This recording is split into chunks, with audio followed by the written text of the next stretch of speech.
we're a little over time. Any final thoughts, comments from the audience or the panel?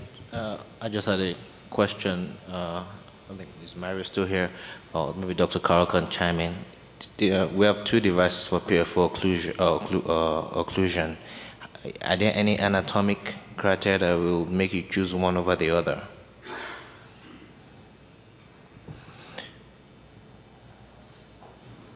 Well, that's great. I think there are some anatomical subsets where we just don't have either device really fitting that niche.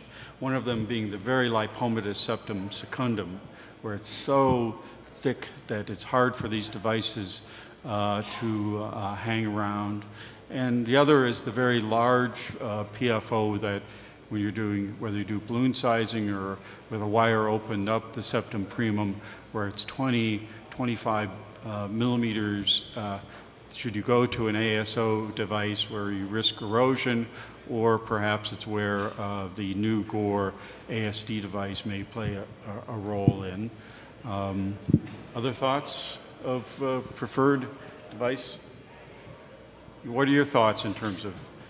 Yeah, I don't have a specific anatomic criteria. Obviously, if it's fairly large tunnel, I may prefer a softer device to kind of reduce the risk of compression or device future erosions.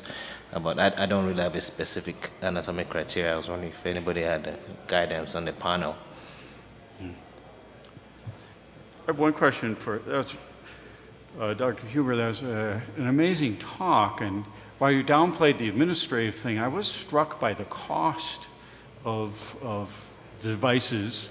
Is that different in the US? Because that's one thing we've noticed about TAVR devices is that we're paying 2 to 3 times what's paid in Europe. Is that the same with appendage devices? I believe it is, but I'm not 100% sure. I think it's a little bit different in Europe because they have other alternatives, and so the dynamics there are very different, but I don't mean to underplay the economics of it. They're very real, but I think you have to be sensitive to that, and it's very regionally diverse. I think we're going to be displaced by lunch here. So, thanks, everyone.